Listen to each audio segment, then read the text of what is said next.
Vamos a conversar esta mañana y tenemos ya con nosotros a la senadora Carmen Gloria Aravena. ¿Cómo le va, senadora? Gracias por estar con nosotros en Ahora es Cuando. Bienvenida, buenos días.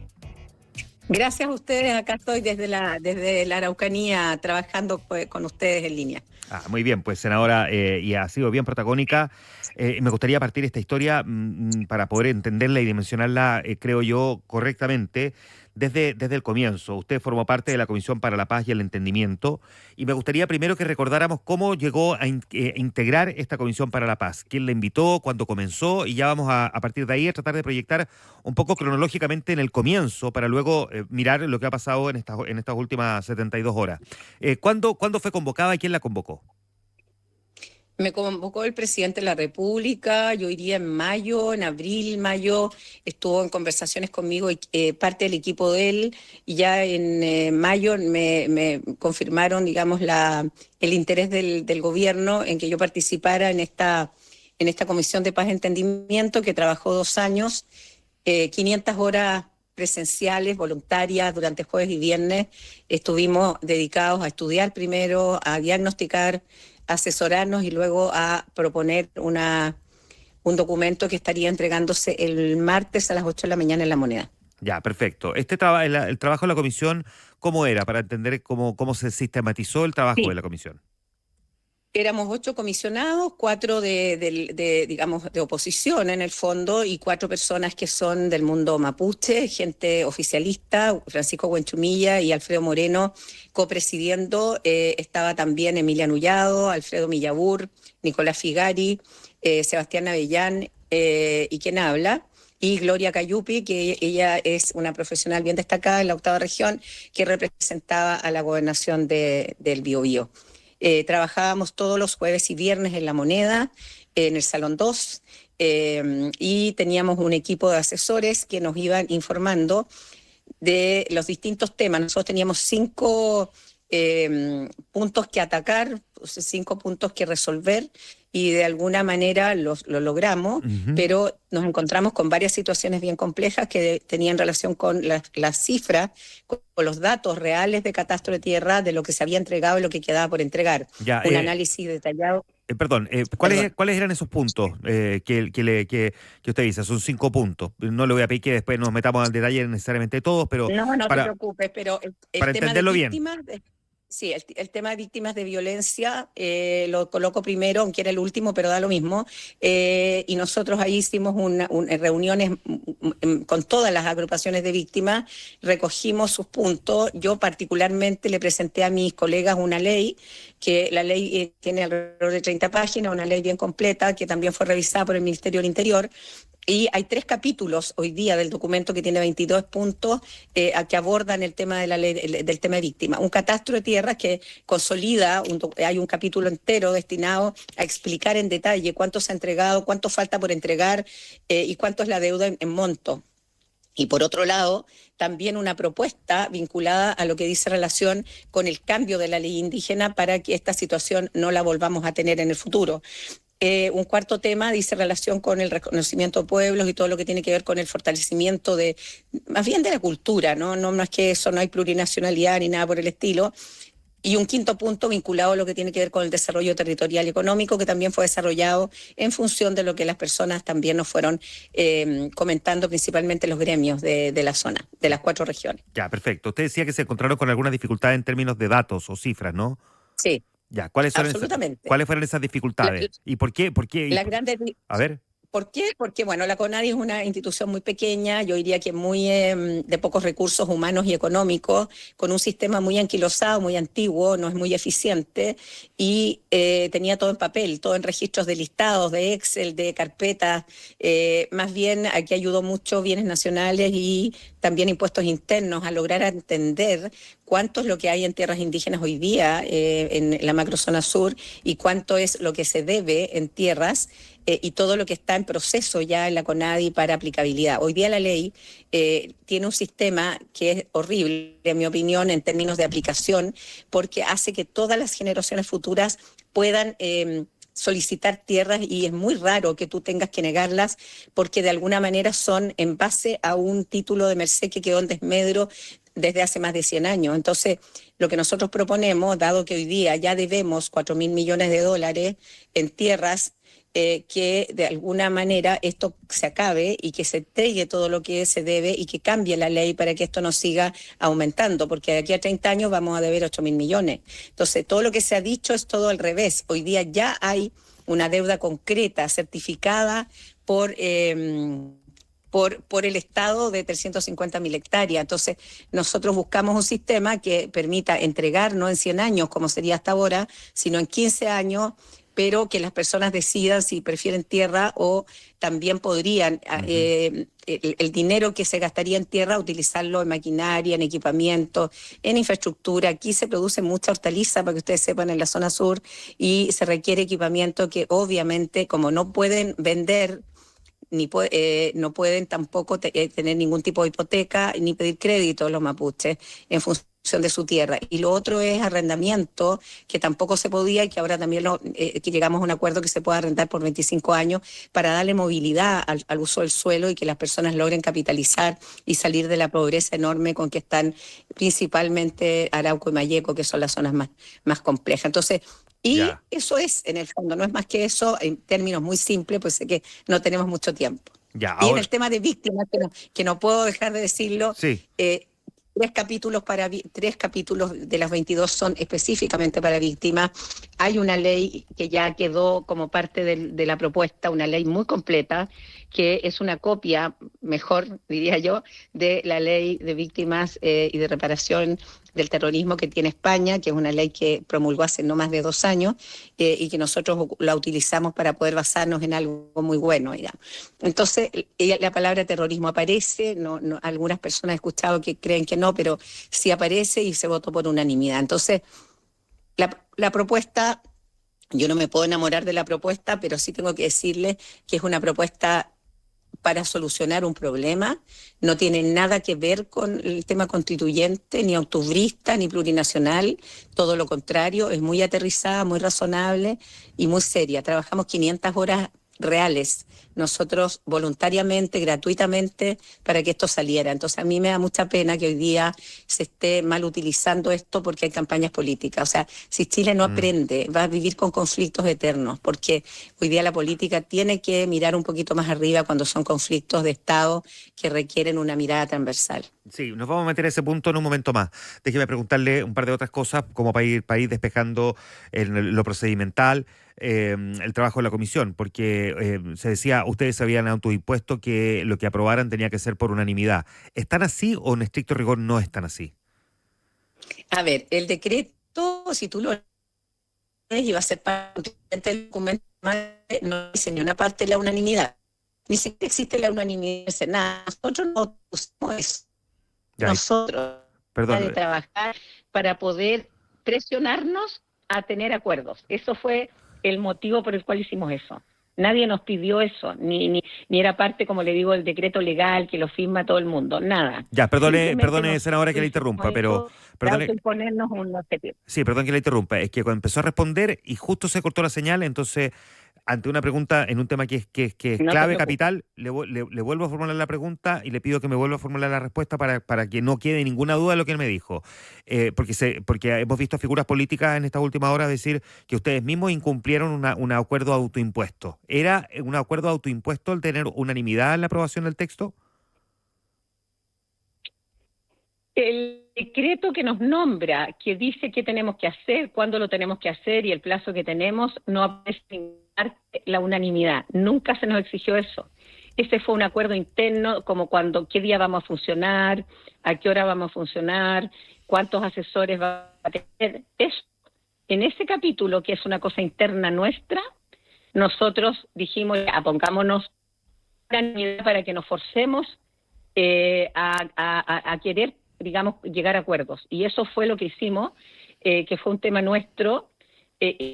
Hoy día incluso no teníamos por qué haber votado punto por punto. Yo fui la que exigí que se hiciera una sesión por Zoom, que hubiera un ministro de fe y que nos hiciera votar punto a punto las cosas. Esta no es una ley, es muy importante aclararlo, es solo una propuesta. Ya, perfecto. Y una de las discusiones que quedó puesta sobre la mesa y que también ha aparecido bastante en estas últimas horas es esta famosa cifra de las 200.000, perdón, de las 240.000 hectáreas agrícolas como mecanismo de compensación, que entiendo es una cifra que es una cifra como proyectada, pero tope. Hasta 240.000 hectáreas, que sin embargo generaron alguna fricción respecto de la cifra entre sectores de la oposición. Expliquemos un poquitito cómo se llegó a ese número y qué es lo que define cuando se dice puede ser una cifra tope. A ver, lo primero es que Chile ya ha entregado alrededor de 300.000 hectáreas ya en la macrozona sur Ujú. por devolución de tierras por la ley indígena. Eso es lo primero. Lo segundo es que las tierras que se han entregado, yo soy agrónomo, por eso se lo voy a explicar más técnicamente, no son solo uso de agrícola, sino también forestal. Nosotros tenemos diversidad de suelos en la zona. Tercero, Chile ya debe con certificados de aplicabilidad a comunidades que existen, que están vivas y que están aquí en el territorio, 350.000 hectáreas. Hay en proceso otras 350.000 que ya están ingresadas a CONADI. O sea, si sacamos la cuenta, deberíamos ya, proyectado al otro año, 700.000 hectáreas según la ley, por eso es que la ley hay que cambiarla. Tercero, las 250.000 fueron una conversación y jamás se dijo que eran solo agrícolas. No hay tope, no hay cifra en la recomendación que diga deberán ser 240.000. No, porque del momento que le decimos a una comunidad, mire, usted puede elegir entre tierra, pero también puede elegir entre infraestructura, equipamiento u otro, ya se pierde el sentido de la tierra en sí misma, porque no sabemos cuánta tierra va a pedir la gente. Puede que la gente o no haya disponibilidad de tierra, porque quedó muy claro que no va a haber ningún tipo de expropiación, que las personas libre y voluntariamente van a tener solo 6 meses para inscribir tierras cuando exista un fondo, y si no quieren venderla es problema de ellos. Hoy día la ley de usurpación protege que no exista ningún tipo de toma al respecto, y por lo tanto esas 240.000 fueron una conversación que por supuesto la gente mapuche que representaba a su pueblo esperaría que ocurra, pero eso es un supuesto, porque en la práctica no sabemos lo que la gente va a solicitar. Claro. Eso por un lado, y la otra cosa es si es que existen tierras disponibles, porque esto es voluntario, por lo tanto, si no hay, es lo que hay, la gente va a tener que de alguna manera tomar lo que el Estado le puede entregar y punto. Ya. Y con un plazo que hoy día para las 350.000 hectáreas, nosotros al ritmo que vamos de entrega debieran pasar 100 años. Y las otras 350.000, otros 300 o 200 años más, no tengo idea, pero en estricto rigor esto es una propuesta seria para cerrar un mal capítulo de la ley que hoy día ha significado que Chile siga endeudándose con algo que no tiene. Entonces, es todo lo contrario, es una solución a un problema que de no resolverse va a ser eterno. Por lo tanto, aquí es donde cobra relevancia, y corríjame si estoy en lo correcto o no, una necesaria reforma integral a la ley indígena, ¿no? Totalmente, y de hecho nosotros tenemos un documento que es parte del anexo con la propuesta de consulta indígena y de cambios que tendría que tener la ley para que esto se haga efectivo y las futuras generaciones no tengan deuda con el pueblo mapuche, y que a alguien le podrá gustar o no la deuda, pero existe, ya es ley. Entonces esta gente que dice, no, es que nosotros no queremos que hayan diferencia entre mapuche y no mapuche, bueno, sí las hay, porque la ley las instaló. Lo que nosotros estamos haciendo, que esto se termine y que de una u otra manera podamos reconocer que somos de orígenes distintos, que este país es un país con pueblos indígenas, pero que somos todos chilenos, y eso lo deja muy claro el reconocimiento de pueblos indígenas que nosotros redactamos, que lo único que hace es decir eso. No hay autonomía, excepto autogobernanza para la propia comunidad. O sea, podrán elegir su presidente, su tesorera, podrán tener un cementerio propio, como lo han tenido históricamente las comunidades en mi región.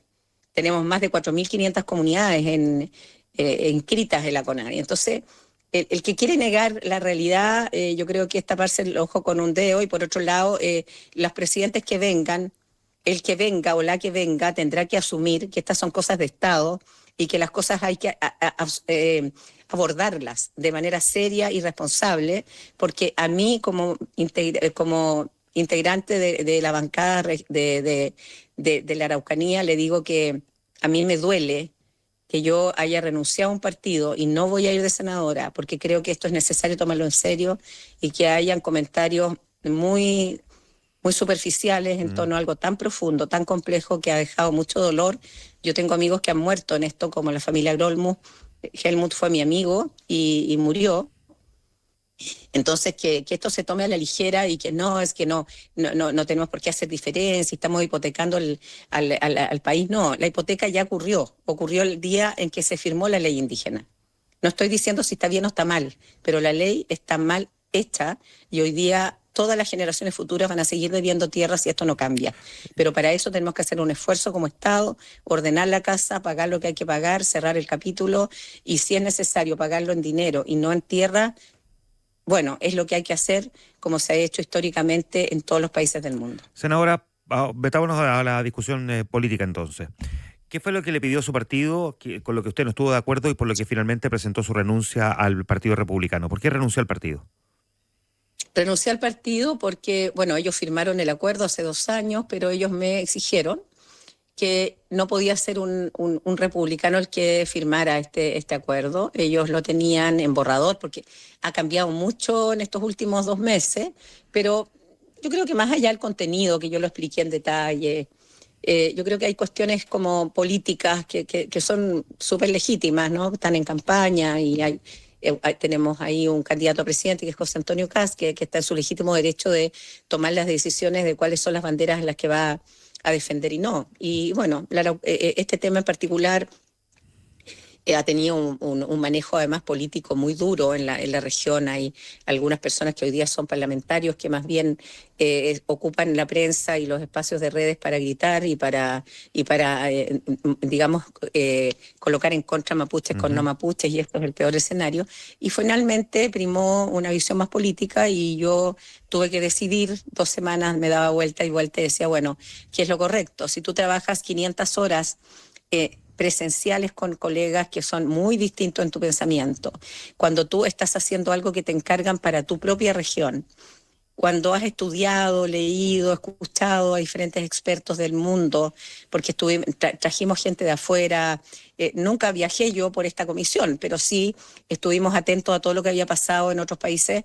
Tú dices, ¿cómo vas a votar en contra de algo que para ti, si bien no es la solución perfecta y tendrá que cambiar en el Congreso y todo, es un camino a una solución que es necesaria y que además estaba incorporando a las víctimas con una ley que yo había propuesto?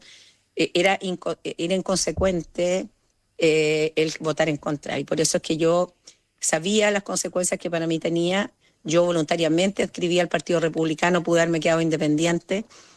Fui feliz 2 años, compartí, fui presidenta del partido en la región, pero mi conciencia, mis compromisos y los valores y principios no se transan. Así ¿Qué que habría pasado si usted hubiese renuncié. firmado el acuerdo y se mantenía en el partido? ¿La habrían expulsado? Absolutamente, ¿Así se lo hicieron saber? sí. Eh, Hay quienes han planteado también que su renuncia está vinculada al hecho de que incluso el partido ya ha estado negociando con Rodolfo Carter para llevarlo como candidato por el cupo por el cual hoy día usted es senadora en la región. ¿Es efectivo? Sí, yo creo que eso también colaboró a tomar la decisión con mayor fortaleza, ¿no? Cuando tú estás trabajando duro, cuando has hecho leyes como la ley de usurpación, la ley de infraestructura crítica, que fueron de mi autoría, cuando has hecho la pega, porque yo la he hecho, y más encima en esta otra pega extra, y de repente aparece un candidato que yo le tengo mucho cariño a Carter, no es de mi región, pero lo quiero mucho, y resulta que aparece como nominado principal. Entonces, bueno, tampoco es que el partido me quiera tanto, no confía en mí en lo técnico y político, por algo me está diciendo que vote en contra, y además de eso tiene una carta que claramente es más popular que yo. Entonces estaba claro, digamos, eso me ayudó muchísimo a tomar la decisión también de renunciar. Ya. Aquí el candidato de su ex partido, José Antonio Kast, acusó que el acuerdo firmado es una cesión de soberanía y también planteó que lo que se está viendo aquí es una profundización de la fragmentación institucional. Usted dice que no es ni lo primero ni tampoco lo segundo. No, Explíqueme por qué no es cesión de soberanía y por qué no es una profundización de es la que fragmentación institucional. es que no entiendo dónde está la cesión de soberanía. No logro entenderla. No sé en qué parte del documento él leyó eso. de verdad, no sé de dónde lo sacó.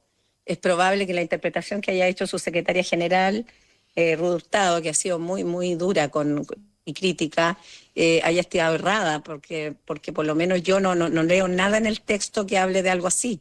O Ujú. sea, el reconocimiento de que la existencia de pueblos originarios no tiene nada que ver con la soberanía, no hay autogobernanza, vuelvo a decir, no hay plurinacionalidad, es solamente reconocer la existencia que existe un pueblo mapuche, que yo no creo que haya alguien en Chile que pudiera decir lo contrario, el 20% de la población o 18% es mapuche, Ujú.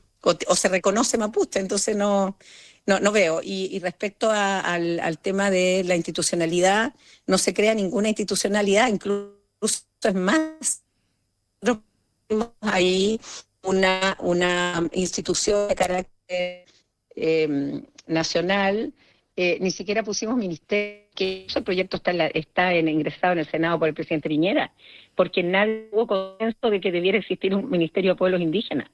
Quizás una subsecretaría a lo más para que ordene un poquito la CONADI y tenga una estructura un poquito más formal al interior del ministerio, pero nada más. O sea, de verdad no sé qué documento leyó él, porque el que nosotros propusimos no tiene nada que ver con eso. Claro, él plantea que la propuesta contempla un fondo de 4.000 millones de dólares para tierras, incluso para comunidades sin existencia jurídica, y se pregunta, por ejemplo, dónde está el estudio técnico. Está todo ahí, los 4.000 millones, es importante que lo sepa, ya es deuda del Estado de Chile. Ujú. Si no cambia la ley, van a ser 8.000 en 30 años. Ya, Entonces, sí, o sea, que un país, pongámonos en el caso de que un gobierno diga, yo desconozco esta deuda, yo termino con la ley indígena, ya tiene 350.000 hectáreas que están comprometidas, supongamos que va a tener 200.000 más, ¿qué es lo que va a pasar? Dos cosas. Una es que esto se vaya a tribunales internacionales y el país tenga que pagar 3 veces lo que debe, porque son títulos que ya tienen las personas, que están en su poder. Y lo otro, una conmoción que yo no quisiera imaginármela, al interior de todas las comunidades y las regiones donde vivimos y convivimos con pueblos indígenas respecto a una deuda que el Estado se niega a pagar, porque en estricto rigor la comprometió. No sé cómo se imagina José Antonio que podría hacer eso. ya. Una última cosa, él planteó también que este acuerdo básicamente no hace ninguna mención o condena al terrorismo, al narcotráfico y al crimen organizado, que quedó esto omitido e invisibilizado. A ver, eso fue un acuerdo. El terrorismo quedó más que claro, o sea, tampoco he leído el documento, que yo lo encuentro una lástima opinar sobre algo que uno no ha podido leer. Y no lo ha podido leer porque no lo hemos entregado y lo entregamos el martes. Pero en estricto rigor hay 3 capítulos destinados solo al tema de terrorismo y víctimas del terrorismo. De hecho, como te comentaba, yo misma presenté el proyecto y yo debo agradecer a todos los comisionados, incluidos los que de alguna manera han estado, que podrían tener más cercanía con los movimientos más radicales de los pueblos mapuche acá, igual aceptaron que las víctimas necesitaban reparación, que había que colocar terrorismo, y eso está votado por unanimidad en 3 capítulos. Y además de eso está la ley que se presentó y que es parte constituyente del documento. Entonces, yo lamento que él diga que no está eso porque está. Pero bueno, cuando lo lea lo va a ver. Y por otro lado, el tema del crimen organizado, nosotros fuimos muy cautos en eso, porque en estricto rigor no hay claridad de que el crimen organizado tenga que ver con los mapuches. Hay efectivamente grupos que están viviendo de eso, pero yo no tengo cómo comprobarlo, ¿no? O sea, meternos en eso cuando el tema era un tema que tenía que ver con otros pedidos y no hacer juicio. Por ejemplo, nosotros no hicimos juicios para ningún lado, porque ya estamos en opiniones de odio y esta cuestión se hubiera transformado en algo muy politizado. Entonces, yo personalmente soy coautora de la ley antiterrorista en el país, entonces usted comprenderá que no es que yo desconozca que existe terrorismo ni crimen organizado, simplemente que ese no era el foco del pedido que nos había hecho el presidente. Entonces, Ujú. para evitarnos conflictos internos y abocarnos a lo que realmente teníamos que hacer, nosotros no pusimos un capítulo de narcotráfico, ni de terrorismo, ni crimen organizado, sí, efectivamente, víctimas del terrorismo, 3 capítulos y una ley. Ya. Entonces no hay que perderse, o sea, esto tenía un propósito, tenía 5 puntos de los cuales nos hicimos cargos de todo, hicimos la pega por el país, no es perfecto, pero es mejor en mi opinión de lo que hay y abre un camino a la discusión. Yo lamento el momento en que se está dando esta discusión y lamentablemente volvemos a comprobar los que queremos al país, los que estamos dedicados a la política, que nos falta mucha altura de mira y compromiso real con el país para tomar las cosas en su justa medida y no utilizarlas para poder, digamos, tener posiciones más enardecidas respecto a temas que es bueno hablar desde Santiago, pero otra cosa es vivir en la Araucanía 3 años de estado de excepción. Antes de finalizar, un par de preguntas. Esto tuvo un costo para usted. Finalmente terminó saliendo del Partido Republicano. ¿Ha hablado con el presidente de la República o ha hablado con alguien desde el gobierno? Sí, efectivamente, ya había renunciado. A mí se me exigió renunciar antes de firmar y lo hice. Ujú. Y no tengo enojo porque en el fondo lo hice muy consciente y está bien, si uno es adulto. Sí, me llamó el presidente y me agradeció el gesto, pero yo no espero gestos de nadie. O sea, yo esto lo hice a conciencia y muy responsablemente y tampoco soy víctima porque simplemente cuando yo tomé la decisión de estar en este trabajo lo hice consciente de los costos que eso podía implicar. Y Incluso los costos que tú comprenderás que aquí hay gente muy, muy radical en la zona que puede ver esto con malos ojos. Entonces, le hacen un gran favor todas las personas que hoy día opinan en contra sin leer, porque esto ayuda muchísimo a los movimientos radicales como la CAM, la RLM y otras para dar cuenta que aquí quizás para ellos la única vía es la violencia y el terrorismo. Entonces, si ese es el camino, bueno, tendremos que seguir soportando esto porque la clase política no es capaz de buscar una solución. ¿va de todas maneras a buscar presentarse como candidata a senadora por la región? No puedo, no Ah, no puedo, puede, querido amigo. no puede, ya no puede, La ley de ¿cierto? Díscolo, o sea, yo sabía que la ley de Díscolos me lo Se prohíbe. lo prohíbe. Teníamos encuestas muy buenas, a pesar de mi bajo perfil y de que yo más me dedico a trabajar y poco las comunicaciones, teníamos una buena evaluación, una base importante de gente, pero me voy a ir con con la misión cumplida y con la conciencia tranquila. Senadora, muchas gracias por conversar esta mañana con Un gusto nosotros. de hablar con ustedes, que estén bien. Muchas gracias. Chao, La chao. senadora Carmen Gloria Aravena, ex miembro del Partido Republicano, conversando esta mañana con nosotros en Infinita 8.